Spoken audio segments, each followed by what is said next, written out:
Hello friends, welcome to the success Kendra. Friends, आज इस video में हम लोग बिहार एसएससी सीजीएल वैकेंसी 2022 यानी कि सचिवालय सहायक भर्ती 2022 के लिए एडुटेरिया का जो नया प्रैक्टिस बुक वॉल्यूम 1 आया हुआ है उसका सेट नंबर 11 डिस्कस करेंगे। देखिए फ्रेंड्स, इससे पहले ऑलरेडी हम लोगों ने सेट नंबर 1 से लेकर के 10 तक को कवर कर लिया था। अगर आपने नहीं देखा है तो इन सभी वीडियोज़ को निश्चित रूप से देख लेंगे। इन सभी वीडियोज़ का लिंक मैंने आज की इस वीडियो के डिस्क्रिप्शन बॉक्स में दे दिया है।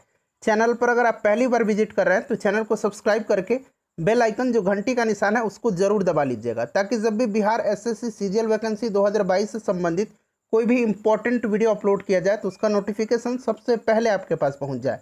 तो चलिए फ्रेंड्स, बिना देरी किए हुए आज का सेशन स्टार्ट करते हैं। फ्रेंड्स, प्लीज़ वीडियो को लाइक कर दीजिएगा और जब सेशन समाप्त होगा तो इसे शेयर भी जरूर कर दीजिएगा। फ्रेंड्स, जैसे कि मैंने आपको बताया कि इस वीडियो में हम लोग बिहार एसएससी सीजीएल वैकेंसी 2022 यानी कि सचिवालय सहायक भर्ती 2022 के लिए एडुटेरिया का जो नया प्रैक्टिस बुक वॉल्यूम 1 आया हुआ है उसका सेट नंबर 11 इस वीडियो में हम डिस्कस करेंगे। तो चलिए फ्रेंड्स, सेशन स्टार्ट करते हैं। पहले प्लीज़ वीडियो को लाइक कर दीजिएगा। फ्रेंड्स, थोड़ा सा मैं जूम कर देता हूं ताकि आपको प्रश्न स्पष्ट दिखाई दें। पहला प्रश्न पढ़ेंगे। पहला प्रश्न है कि कौन सा मृत्युपजीवी यानी कि सैप्रोफिटिक फंगस का उदाहरण है। देखिए, अगर आपको आंसर पहले से पता है तो आप आंसर कमेंट बॉक्स में देते चलेंगे। यहाँ पर ध्यान दीजिए, सबसे पहले जानेंगे कि मृत्युपजीवी क्या है। तो देखिए, मृत्युपजीवी ऐसे जीव हैं जो अपना पोषण मृत कार्बनिक पदार्थों से प्राप्त करते हैं। देखिए, मृत्युपजीवी आमतौर पर जीवित जीवों को नुकसान नहीं पहुंचाते हैं। देखिए, इसका right answer option number C हो जाएगा, पेनिसिलियम। पेनिसिलियम जो है यह मृत्युपजीवी कवक है। उसके बाद देखिए, शैवाल क्या है। तो शैवाल एक जलीय पौधे हैं। फीता कृमि, फीता कृमि एक प्रकार का सूक्ष्मजीव होता है जिसको अंग्रेजी में टेप वार्म कहा जाता है। ठीक है, अंग्रेजी में इसको क्या कहा जाता है, टेप वार्म कहा जाता है। और इससे क्या होता है, संक्रमण होता है। ये दूषित जल और भोजन के माध्यम से हमारे आंत में पहुंच जाते हैं और वहां पर भयानक संक्रमक पैदा करते हैं। ठीक है, अमरबेल क्या है। तो अमरबेल एक परजीवी है जो दूसरे पेड़ों पर निर्भर करता है। ठीक है, चलिए आगे बढ़ेंगे और वीडियो के लास्ट में फ्रेंड्स आप सभी लोग अपना अपना स्कोर जरूर कमेंट करके बताया करें। दूसरा प्रश्न पढ़ेंगे कि मधुमेह होने का कारण क्या है। तो मधुमेह होने का जो कारण है यह इंसुलिन का कम उत्पादन है। ऑप्शन नंबर बी इसका राइट आंसर हो जाएगा। देखिए, रुधिर में जब ग्लूकोज ग्लाइकोजन में पूर्ण रूप से परिवर्तित नहीं होता है तब ग्लूकोज की मात्रा रक्त में बढ़ जाती है, जिसे मधुमेह यानी कि डायबिटीज रोग कहते हैं। ग्लूकोज के ग्लाइकोजन बनने की क्रिया का नियंत्रण अग्नाशय के एक भाग लैंगरहैंस की दीपिका के बीटा सेल, ठीक है, बीटा कोशिका जो है उसके द्वारा स्रावित इंसुलिन करता है। इंसुलिन के अति स्रावन से हाइपोग्लाइसीमिया नामक रोग होता है। इंसुलिन के कम स्रावन से क्या होता है, मधुमेह होता है। और अधिक स्रावन से कौन सा बीमारी होता है, हाइपोग्लाइसीमिया। ठीक है, चलिए आगे बढ़ेंगे कि मानवों में सबसे बड़ा अंग कौन सा होता है। तो सबसे बड़ा जो अंग है वो कौन सा है, वह त्वचा है, स्किन है। ऑप्शन नंबर इसका सी जो होगा राइट आंसर हो जाएगा। सबसे बड़ी ग्रंथि अगर पूछेगा तो लीवर हो जाएगा। ठीक है, उसके बाद देखिए, पक्षियों द्वारा की जाने वाली परागकण की प्रक्रिया को खाली स्थान दिया गया है के नाम से जाना जाता है। तो इसको किस नाम से जाना जाता है, तो पक्षियों के द्वारा परागण की जो प्रक्रिया होती है इसको ऑर्निथोफिली के नाम से जाना जाता है। देखिए, ऑप्शन नंबर डी इसका राइट आंसर हो जाएगा। पानी के द्वारा जो परागण होता है इसको हाइड्रोफिली कहा जाता है। ठीक है, उसके बाद देखिए, मधुमक्खी के द्वारा जो परागण होता है इसको एम्ब्रियोफिली कहा जाता है। और कीट के द्वारा जो परागण होता है उसको एटोमोफिली कहा जाता है। नेक्स्ट क्वेश्चन करेंगे कि मकड़ियां किस प्रजाति के अंतर्गत आती है। देखिए फ्रेंड्स, ऑलरेडी हम लोग एक और प्रैक्टिस सेट कवर कर रहे हैं बिहार एसएससी सीजीएल वैकेंसी 2022 के लिए।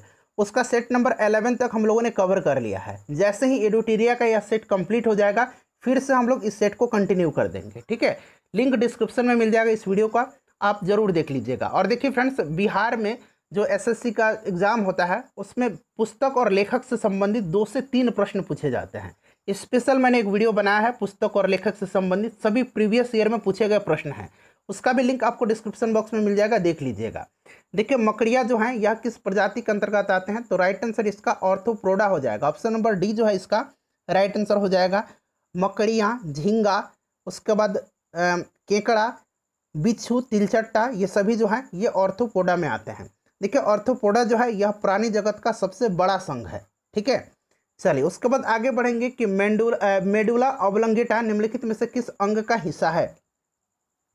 तो देखिए, यह जो है पश्च मस्तिष्क का, ठीक है, पश्च मस्तिष्क का यह हिस्सा है। ऑप्शन नंबर इसका बी राइट आंसर हो जाएगा। ठीक है, देखिए, ये जो मेडुला ऑब्लंगेटा है यह शरीर के सभी अनैच्छिक क्रियाओं का केंद्र है, जैसे कि हृदय स्पंदन की दर, श्वसन इत्यादि। आगे बढ़ेंगे, नेक्स्ट क्वेश्चन करेंगे कि बैक्टीरिया की खोज किसके द्वारा किया गया था, यानी कि जीवाणु का खोज जो है किसके द्वारा किया गया था। तो जीवाणु का जो खोज है यह लीवेनहॉक के द्वारा किया गया था। लीवेनहॉक राइट आंसर हो जाएगा। विषाणु यानी कि वायरस का खोज जो है इवानोस्की के द्वारा किया गया था। निम्नलिखित पौधों में से किसकी जड़ों में गांठें होती हैं। तो ये कौन से पौधे हैं, तो ये पौधे कौन से हैं, लेग्यूमिनस पौधे हैं। ऑप्शन नंबर इसका ए राइट आंसर हो जाएगा। लेग्यूमिनस जो पौधे हैं ये द्विबीजपत्री होते हैं। ठीक है, चलिए अगला प्रश्न है कि रिंगवर्म नामक बीमारी जो है यह किसके कारण होती है। रिंगवर्म यानी कि जो दाद है यह बीमारी किसके कारण होती है, तो यह कवक के कारण होती है। ऑप्शन नंबर इसका सी राइट आंसर हो जाएगा। दाद, खाज, गंजापन, ठीक है, ये सभी जो हैं यह कवक फंगस के कारण होता है। क्वेश्चन नंबर 10 कर लेंगे। देखिए क्वेश्चन नंबर 10 कह रहा है कि ट्रिप्सिन क्या करता है। ट्रिप्सिन जो है यह क्या करता है, तो ट्रिप्सिन जो है यह प्रोटीन का विघटन करता है। ट्रिप्सिन एंजाइम जो है यह एक अग्नाशय रस है, अग्नाशय से यह निकलता है जो प्रोटीन के पाचन में सहायक होता है। ट्रिप्सिन प्रोटीन का विघटन करके पेंटोन्स में तथा अमीनो अम्ल में परिवर्तित कर देता है। ठीक है, इसके अतिरिक्त अगर हम बात करें तो अग्नाशय से दो और एंजाइम निकलते हैं, दो और एंजाइम का श्रवण होता है, वो है एमाइलेज और लाइपेज। एमाइलेज यहाँ मैं लिखता हूँ, एमाइलेज और लाइपेज। ठीक है, इसको भी ध्यान रखेंगे। देखिए एमाइलेज जो होता है ना यह क्या करता है, तो एमाइलेज जो है यह कार्बोहाइड्रेट और लाइपेज जो है यह वसा का पाचन करता है। राइट आंसर इसका क्या हो जाएगा, प्रोटीन का विघटन करता है, यानी कि ऑप्शन नंबर डी हो जाएगा correct answer. Friends please video को लाइक कर दीजिएगा। देखिए मेरा प्रयास रहता है कि मैं एक प्रश्न के साथ साथ 2 से 3 प्रश्न आपके कवर करवाते चलूँ, ताकि आपको और अच्छे तरीके से सभी चीज़ क्लियर होते चलें। देखिए घर्षण बल जो होता है यह कार्य करता है, तो घर्षण बल जो होता है यह बल की दिशा के विपरीत, ठीक है, राइट आंसर इसका क्या हो जाएगा, बल की दिशा के विपरीत यह कार्य करता है। ठीक है, ध्यान रखेंगे, यानी कि गति के दिशा के यह विपरीत कार्य करता है। घर्षण बल केवल सतहों की प्रकृति पर निर्भर करता है। दो सतहों के मध्य लगने वाला घर्षण बल उनके संपर्क क्षेत्रफल पर निर्भर नहीं करता है, ध्यान रखेंगे। चलो उसके बाद देखिएगा कि किसी माध्यम में तापमान में वृद्धि के साथ प्रकाश की गति पर क्या असर पड़ता है। तो देखिए प्रकाश की जो गति है ना यह बदलती नहीं है, यह वैसी ही रहती है, अपरिवर्तित रहती है।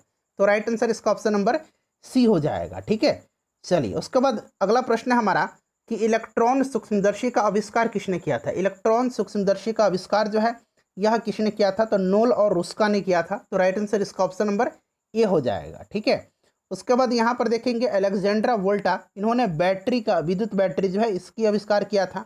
प्रकाश का जो व्यतिकरण है ये थॉमस यंग, और पेट्रोल चलित कार जो है ये कार्ल बेंज हो जाएगा। आगे बढ़ेंगे कि दबाव के बढ़ाने के साथ किसी पदार्थ का क्वथनांक, देखिए दाब जो है ये बढ़ाया जा रहा है। जब हम ऊपर जाते हैं तो दाब क्या होता है, घटता है, और जब दाब घटता है तब क्वथनांक क्या हो जाता है, क्वथनांक भी घट जाता है, यानी कि जो बॉइलिंग पॉइंट है वो नीचे आ जाता है। आपने पढ़ा भी होगा कि पहाड़ों पर खाना बनाने में परेशानी होती है, कारण क्या है कि क्वथनांक कम हो जाता है। पहाड़ पर दबाव कम है, क्वथनांक कम हो जाएगा, इसके कारण खाना बनाने में परेशानी होगी। उसी प्रकार से यहाँ रिलेट करके आप देख सकते हैं कि दबाव जब बढ़ाया जाएगा तो क्वथनांक भी क्या हो जाएगा, बढ़ जाएगा। तो राइट आंसर इसका ऑप्शन नंबर ए हो जाएगा। उसके बाद देखिए सभी धातुएं ऊष्मा की सुचालक होती हैं, इसके प्रमुख जो कारण हैं ये क्या हैं बताइए। तो उनमें अणु स्वतंत्र रूप से टकराते हैं, उनमें मुक्त इलेक्ट्रॉन होते हैं, उनमें अणु एक दूसरे से बहुत करीब होते हैं। राइट आंसर इसका क्या हो जाएगा, क्योंकि उसमें मुक्त इलेक्ट्रॉन होते हैं इसीलिए ऊष्मा का जो स्थानांतरण होता है वो आसान हो जाता है, और उनमें अणु एक दूसरे के बहुत करीब होते हैं इसलिए ऊष्मा का स्थानांतरण अधिक कुशल हो जाता है। तो right answer option number D हो जाएगा। उसके बाद देखिए किसी वस्तु के संतुलन में होने के लिए निम्नलिखित में से कौन सी स्थिति सही है।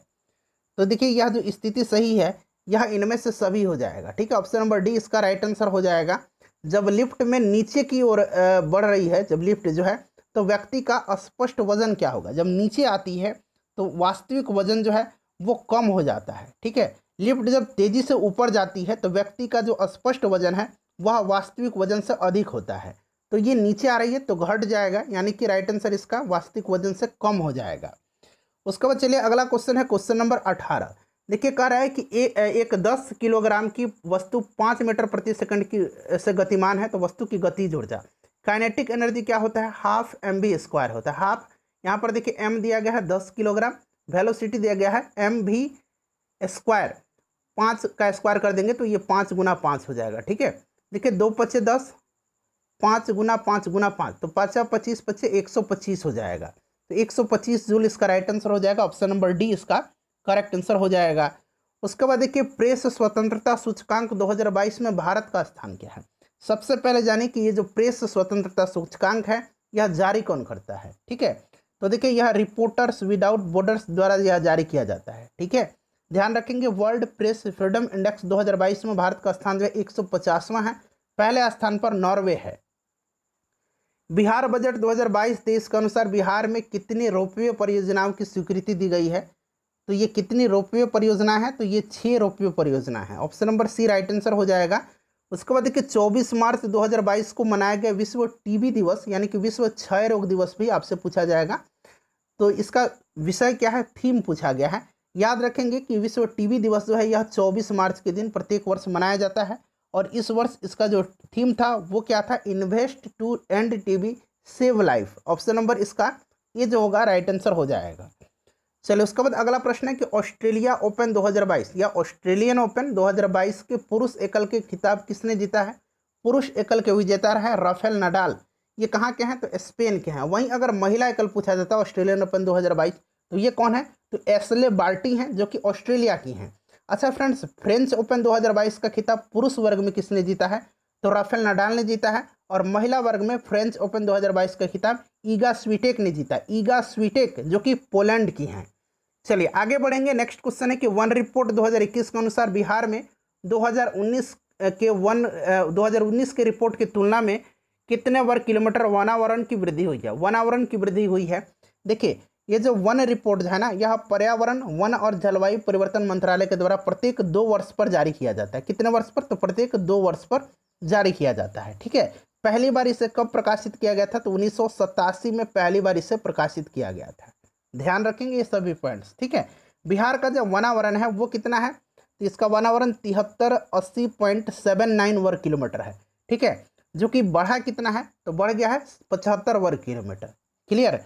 अच्छा ये जो वनावरण है ना, यह कुल भौगोलिक क्षेत्र का कितना है बिहार का, तो यह 7.84% है। इसको भी आप निश्चित रूप से ध्यान रखेंगे। चलिए आगे बढ़ेंगे कि हाल ही में प्रक्षेपित संचार उपग्रह CMS-01 निम्नलिखित में से किस अंतरिक्ष एजेंसी का उपग्रह है। तो देखिए ये जाक्सा जो है ना, ये जापान का अंतरिक्ष एजेंसी है।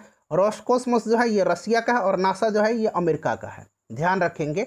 इसरो का है यह CMS-101 उपग्रह। देखिए अगर हम इसरो की बात करते हैं तो इसका फाउंडेशन कब हुआ था, 1969 में हुआ था। अच्छा इसरो का हेडक्वार्टर कहाँ पर है, तो बेंगलुरु में है। इसके चेयरपर्सन कौन है अभी, तो S सोमनाथ हैं। इससे पहले कौन थे, बताइए। अच्छा आप उनका नाम कमेंट करके बताएंगे। ठीक है, चलिए अभी वर्तमान में S सोमनाथ हैं। उसके बाद देखिए फिक्की FICCI के शब्द विस्तार में अंतिम आई, यानी कि इस वाले आई की बात नहीं, इस वाली आई की बात की जा रही है। आई का निरूपित, आई जो है यह क्या निरूपित करता है, तो देखिए सबसे पहले फिक्की का फुल फॉर्म जान लीजिए। फिक्की का फुल फॉर्म क्या होता है, federation of Indian chambers of commerce and industry. तो जैसे ही आप फुल फॉर्म जानेंगे तो देखिए आई वाला जो है ना, लास्ट वाला इसका मतलब इंडस्ट्री होता है। देखिए फेडरेशन ऑफ इंडियन, सेकंड वाला का इंडियन हो जाएगा federation of Indian chambers of commerce and industry. इसका हेडक्वार्टर कहाँ पर है, तो इसका हेडक्वार्टर नई दिल्ली में है। इसका फाउंडेशन कब हुआ था, तो 1927 में हुआ था। ये सब ध्यान रखना है आपको। ठीक है, तो ये इंडस्ट्री हो जाएगा। ऑप्शन नंबर इसका सी हो जाएगा करेक्ट आंसर। देखिए भारत सरकार ने आधुनिक चिकित्सा पद्धति को सुदृढ़ करने हेतु एक राष्ट्र एक स्वास्थ्य प्रणाली की समेकित स्वास्थ्य नीति कब तक बनाने का निर्णय लिया है, तो यह लिया है 2030 तक। ऑप्शन नंबर डी इसका राइट आंसर हो जाएगा 2030 तक। चलिए उसके बाद 27 नंबर क्वेश्चन कर लेंगे। देखिए 27 नंबर क्वेश्चन है कि आज़ादी का अमृत महोत्सव के तहत महिला विधायकों के पहले राष्ट्रीय सम्मेलन का उद्घाटन जो है निम्न में से किनके द्वारा किया गया, तो ये राष्ट्रपति रामनाथ कोविंद जी के द्वारा पर किया गया। किनके द्वारा, रामनाथ कोविंद जी के द्वारा किया गया। राइट आंसर इसका क्या हो जाएगा, right answer option number A हो जाएगा। उसके बाद देखिए मई 2022 में किस राज्य में सिरुई लिली महोत्सव का आयोजन किया गया। देखिए सिरुई लिली जो है ना, यह मणिपुर का राजकीय फूल है। क्या है, राजकीय फूल है मणिपुर का। अच्छा मणिपुर की अगर बात आई है तो मणिपुर की राजधानी कहाँ पर है, मणिपुर की राजधानी इम्फाल है। मणिपुर के मुख्यमंत्री N बीरेन सिंह हैं और वर्तमान में यहाँ के जो गवर्नर हैं वो LA गणेशन हैं। LA गणेशन जो है ये मणिपुर के वर्तमान में गवर्नर हैं। चलिए, तो राइट आंसर इसका क्या हो जाएगा, मणिपुर हो जाएगा। उसके बाद देखिए कौन सा सुमेलित नहीं है इसमें से। देखिए इसमें से सुमेलित नहीं है, यह आपसे पूछा जा रहा है। तो देखिए ये जो तंबाकू बोर्ड है ना, तंबाकू बोर्ड कहाँ पर है, तंबाकू बोर्ड जो है ना यह गुंटूर में है, तो ये गलत दिया गया है, ठीक है। बाकी कॉफ़ी बोर्ड बेंगलुरु में है, रबर बोर्ड कोटायम में है, चाय बोर्ड जो है यह कोलकाता में है, ठीक है। मसाला बोर्ड जो है कोची में है, मसाला बोर्ड कोचीन में है। आगे बढ़ेंगे कि बैंक दर ब्याज की वह दर है जिस पर वाणिज्यिक बैंक आरबीआई से ऋण लेते हैं। Option number C right answer हो जाएगा। उसके बाद देखिए एचडीआई किन 3 क्षेत्रों में विकास का मापक है। एचडीआई ह्यूमन डेवलपमेंट इंडेक्स, ठीक है, ह्यूमन डेवलपमेंट इंडेक्स, ठीक है, मानव विकास सूचकांक जिसको कहा जाता है। तो देखिए ये पहली बार 1990 में जो है यह तैयार किया गया था पाकिस्तान के अर्थशास्त्री महबूब उल हक के द्वारा, ठीक है। और इसको प्रकाशित कौन करता है, तो UNDP United Nation development programme, संयुक्त राष्ट्र विकास कार्यक्रम के द्वारा जो है यह प्रकाशित किया जाता है। और इसके मापन के 3 आधार हैं, जीवन प्रत्याशा, शिक्षा और प्रति व्यक्ति आय। ऊंचाई, भार और रंग जो है इसमें से कौन सा मापक है, तो ये हो जाएगा शिक्षा। Option number A right answer हो जाएगा, शिक्षा, स्वास्थ्य और आमदनी, यानी कि ऑप्शन नंबर इसका ए राइट आंसर हो जाएगा। उसके बाद देखिएगा कि राष्ट्रीय आय निकालने के लिए एनएनपी में से निम्नलिखित में से किसे घटाया जाता है। तो ये किसको घटाया जाता है, अप्रत्यक्ष कर को घटाया जाता है। राष्ट्रीय आय निकालने के लिए एनएनपी माइनस अप्रत्यक्ष कर प्लस सब्सिडी होता है, तो ये अप्रत्यक्ष कर हो जाएगा। उसके बाद चलिए क्वेश्चन नंबर देखिए 33 से लेकर के क्वेश्चन नंबर 107 तक जो है मैथ और रीजनिंग के क्वेश्चन हैं। हम लोग सीधे क्वेश्चन नंबर 108 पे आते हैं, ठीक है। पीडीएफ आपको टेलीग्राम पर दिया जा रहा है फ्रेंड्स, सक्सेस केंद्रा के नाम से हमारा टेलीग्राम चैनल है, लिंक आपको डिस्क्रिप्शन बॉक्स में मिल जाएगा। चलिए क्वेश्चन नंबर हम लोग 108 पर आते हैं। अब देखिए क्वेश्चन नंबर 108 यहाँ है। क्वेश्चन नंबर 108 का रहा है कि सिंधु काल में सीसा का आयात कहाँ से किया जाता था। सीसा का जो आयात है सिंधु काल में ये कहाँ से किया जाता था, बताइए इसका राइट आंसर क्या हो जाएगा। देखिए इसका जो राइट आंसर हो जाएगा वो ईरान हो जाएगा। ऑप्शन नंबर इसका ए राइट आंसर हो जाएगा, ईरान हो जाएगा, ठीक है। चलिए उसके बाद नेक्स्ट क्वेश्चन है कि सैंधो सभ्यता का महान स्नानागार कहाँ से प्राप्त हुआ है। महान स्नानागार और महान अन्नागार, ठीक है, ये दोनों जो प्राप्त हैं ये मोहनजोदाड़ो से प्राप्त हुए हैं, ठीक है, मोहनजोदाड़ो से। राइट आंसर इसका ऑप्शन नंबर ए हो जाएगा। चलिए उसके बाद अगला प्रश्न कर लेंगे। नेक्स्ट क्वेश्चन है हमारा क्वेश्चन नंबर 110। देखिए क्वेश्चन नंबर 110 कह रहा है कि गायत्री मंत्र किस पुस्तक में मिलता है। तो गायत्री मंत्र जो है यह ऋग्वेद में है, ऋग्वेद में उल्लेखित है। इसके रचनाकार कौन है, तो विश्वामित्र हैं। और यह जो मंत्र है यह सूर्य देवता को समर्पित है और यह ऋग्वेद के 3रे मंडल में वर्णित है, 3रे मंडल में, तो ये ऋग्वेद हो जाएगा। ऑप्शन नंबर बी हो जाएगा। उसके बाद देखिए निम्नलिखित में से किसने दिल्ली को सल्तनत की राजधानी के रूप में स्थापित किया था। देखिए पहले कुतुबुद्दीन ऐबक के समय राजधानी जो थी ये लाहौर थी और लाहौर से राजधानी को दिल्ली लाया था इल्तुतमिश। ऑप्शन नंबर इसका सी जो होगा राइट आंसर हो जाएगा। उसके बाद देखिए विजयनगर साम्राज्य की वित्तीय व्यवस्था की मुख्य विशेषता क्या थी। विजयनगर साम्राज्य की वित्तीय व्यवस्था की मुख्य विशेषता जो थी ये भू राजस्व था, जो उपज का 1/6 भाग जो है होता था, तो ये भू राजस्व हो जाएगा। उसके बाद देखिए किस मुगल बादशाह के विरुद्ध जौनपुर से फतवा जारी हुआ था। ये सभी प्रश्न जो मैं नया प्रैक्टिस सेट आपको कवर करवा रहा हूँ उसमें मैंने करवाया हुआ है। जो लोग उस सेट को लगाए होंगे उनका बहुत आसानी से रिवीजन भी हो रहा होगा और उत्तर भी वो दे पा रहे होंगे। तो देखिए ये आपका हो जाएगा अकबर के खिलाफ, ठीक है, अकबर के खिलाफ जो है जौनपुर से फतवा जारी हुआ था। उसके बाद चलिए अगला प्रश्न है कि झंडा गीत के रचनाकार निम्नलिखित में से कौन सा है। ये जो प्रश्न मैंने पुस्तक और लेखक करवाया है ना उसमें प्रसिद्ध नारे भी मैंने कवर करवाया है, इसलिए देख लीजिएगा, ठीक है। तो ये श्यामलाल पार्षद हो जाएगा। Option number A right answer इसका हो जाएगा। उसके बाद देखिए नीचे दिए गए घटना तथा उनकी तिथि का सही मिलान करें। देखिए रॉलेट एक्ट जो है यह 18 मार्च 1919 हो जाएगा। रॉलेट सत्याग्रह जो है ये 6 अप्रैल 1919 हो जाएगा। भारतीय राष्ट्रीय कांग्रेस का अमृतसर अधिवेशन जो है यह 2 दिसंबर 1919 हो जाएगा, ठीक है। इसकी अध्यक्षता पंडित मोतीलाल नेहरू जी ने किया था, ठीक है। और जालियांवाला बाग हत्याकांड इसको भला कौन भूल सकता है, कौन भारतीय भूल सकता है, 13 अप्रैल 1919, ठीक है। डेट सहित आपको याद रखना है। तो अब आप इसको मिला लीजिएगा, ठीक है। चलिए आगे बढ़ते हैं। नेक्स्ट क्वेश्चन है कि निम्नलिखित में से किसने भारत छोड़ो आंदोलन के दौरान जेल से फरार होकर भूमिगत गतिविधियों को संगठित किया था।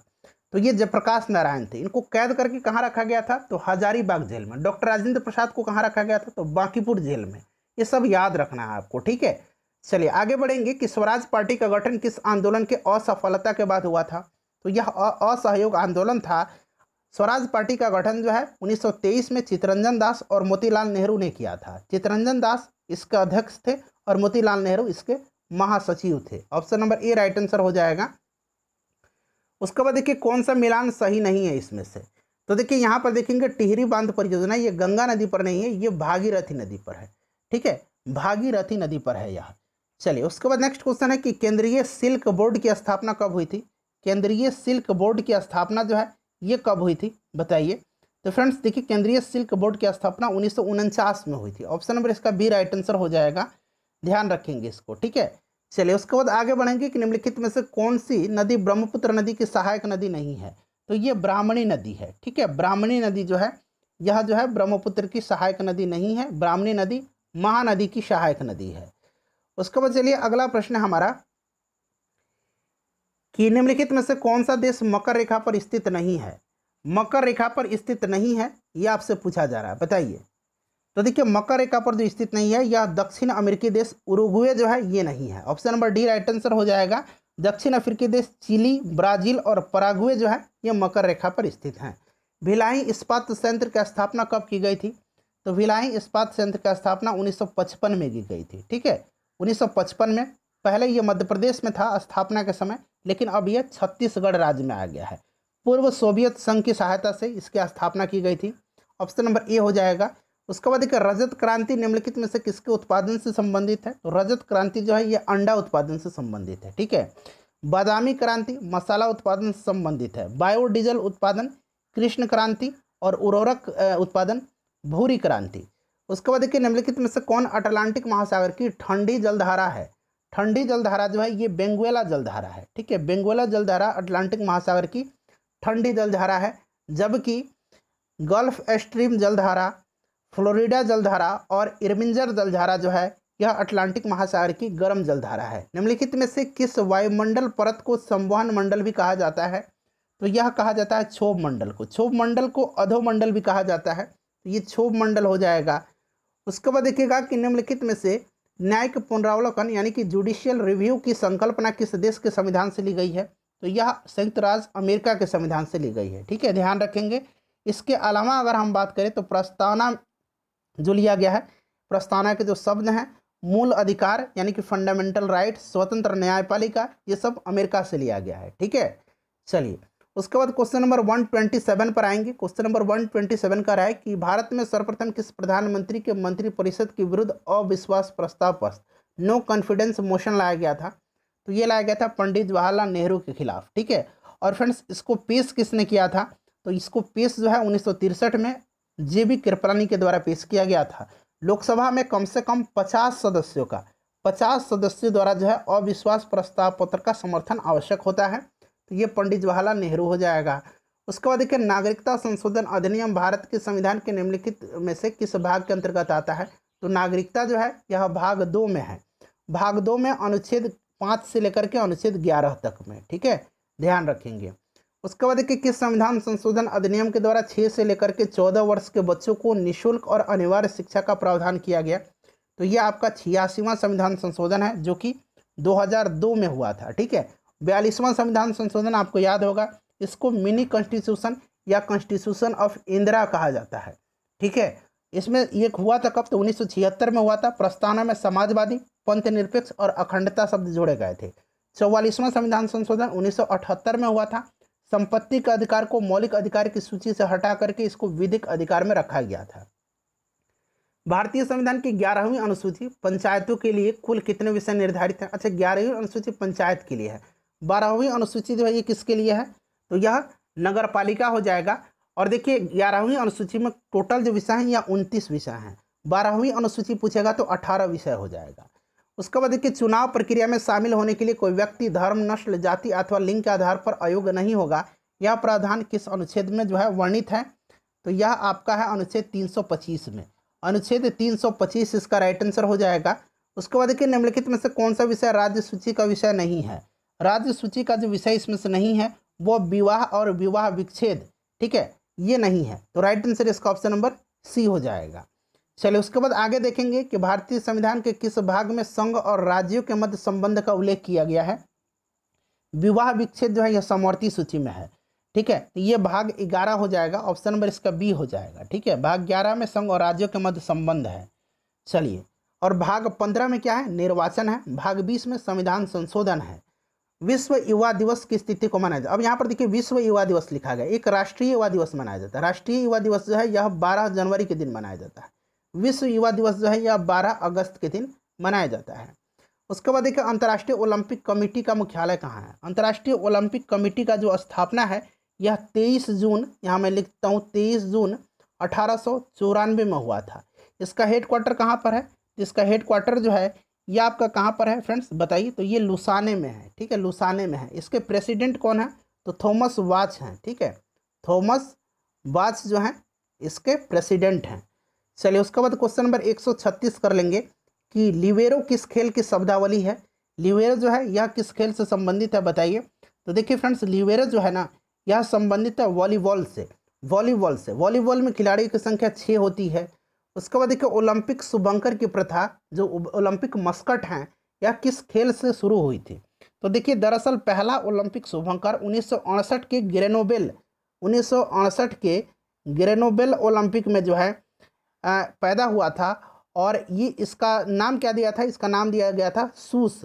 ठीक है, लेकिन पहला आधिकारिक ओलंपिक शुभंकर 1972 के म्यूनिख ओलंपिक में जो है शुरू हुआ था। आधिकारिक है इसीलिए म्यूनिख ओलंपिक 1972 हो जाएगा। चलिए अनाधिकारिक की बात नहीं करेंगे, कोई भी चीज़ आधिकारिक होना चाहिए। ऑप्शन नंबर ए होगा मेरे हिसाब से।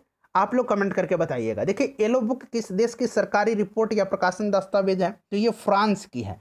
येलो बुक फ्रांस की है। व्हाइट पेपर भारत का है। ठीक है, व्हाइट पेपर भारत और ब्रिटेन सरकार की किसी विशेष विषय पर रिपोर्ट का प्रकाशन होता है, फ्रांस हो जाएगा। उसके बाद देखिए सर्वप्रथम तत्वों का प्रतीक किसके द्वारा दिया गया था, तो फ्रेंड्स यह जॉन डाल्टन के द्वारा दिया गया था। ठीक है, जॉन डाल्टन के द्वारा। उसके बाद देखिए तत्वों के निम्नलिखित युग्मों में से उस सही युग्म को चुनिए जो किसी सामान्य तापमान और मानक दाब पर द्रव होते हैं। तो ये आपका ब्रोमीन हो जाएगा और मरकरी हो जाएगा। ठीक है, ब्रोमीन अधातु है और मरकरी धातु है, तो option number D right answer हो जाएगा इसका। उसके बाद देखिए निम्नलिखित में से किसके निर्माण के कारण चांदी की वस्तुएं लंबे समय तक खुले में रहने पर काली पड़ जाती हैं, तो यह आपका Ag2S है। ठीक है, यानी कि सिल्वर सल्फाइड है। राइट आंसर इसका ऑप्शन नंबर डी हो जाएगा। गर्म होने पर लेड नाइट्रेट देता है, तो यह क्या देता है, PbO और NO2 देता है, तो PbO और NO2 हो जाएगा इसका राइट आंसर। उसके बाद चलिए कि ऑक्सीजन के साथ अभिक्रिया करने पर निम्नलिखित में से कौन सा धातु ऑक्साइड नहीं बनाता है, तो यह धातु जो है यह सिल्वर हो जाएगा। ऑप्शन नंबर इसका डी राइट आंसर हो जाएगा। ठीक है, सिल्वर जो है यह क्या है, ऑक्सीजन के साथ अभिक्रिया नहीं करती है, बाकी शेष धातु में ऑक्सीजन के साथ जो है ऑक्साइड बनाती है अभिक्रिया करके। उसके बाद चलिए क्वेश्चन नंबर 144 है कि आधुनिक आवर्त सारणी का चौथा वर्ग में कुल तत्वों की संख्या कितना है। पहला में पूछेगा तो 2, दूसरा में 8, तीसरा में 8, चौथा में 18, पांचवा में 18, छठा में 32। ठीक है, चलो उसके बाद देखिए धातुओं की सक्रियता श्रेणी में सबसे अधिक क्रियाशील धातु जो है यह आपका कौन सा हो जाएगा, यह पोटेशियम हो जाएगा। ठीक है, पोटेशियम। उसके बाद सोडियम होगा। चलिए उसके बाद देखिए निम्नलिखित अभयारण्यों में से कौन उल्लेखित संरक्षित प्रजातियों से सुमेलित नहीं है, तो यह आपका घाना शेर हो जाएगा। ठीक है, केवलादेव घाना राष्ट्रीय उद्यान जो है इसे भरतपुर पक्षी अभयारण्य के नाम से जाना जाता है। यह राजस्थान में है और यह विभिन्न प्रकार के जो पक्षी की प्रजाति हैं, सांप हैं, उनके लिए फेमस है, तो यह आपका घाना हो जाएगा। बाकी देखिए जिम कॉर्बेट ये उत्तराखंड में है, काजीरंगा असम में है, पेरियार केरल में है। उसके बाद देखिए भारत का प्रथम राष्ट्रीय उद्यान कौन सा है, तो फ्रेंड्स यह जिम कॉर्बेट राष्ट्रीय उद्यान है। पहले इसका नाम हेली नेशनल पार्क था। देखिए अब इसका नया नाम प्रस्तावित किया गया है रामगंगा नेशनल पार्क। ठीक है, ऑप्शन नंबर इसका ए राइट आंसर हो जाएगा। उसके बाद देखिए जैव विविधता में परिवर्तन होता है, तो जैव विविधता में जो परिवर्तन होता है यह भूमध्य रेखा की तरफ बढ़ती है। ठीक है, जो परिवर्तन बढ़ती है यह भूमध्य रेखा की तरफ बढ़ती है।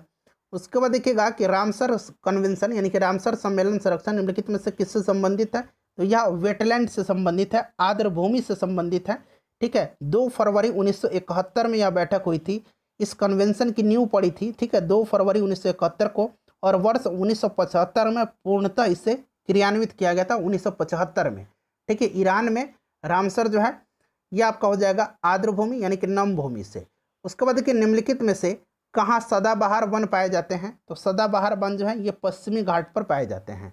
राइट आंसर इसका ऑप्शन नंबर सी हो जाएगा। फ्रेंड्स अपना स्कोर कमेंट करके बता दीजिए, वीडियो को प्लीज़ लाइक कर दीजिएगा और इससे शेयर कर दीजिएगा।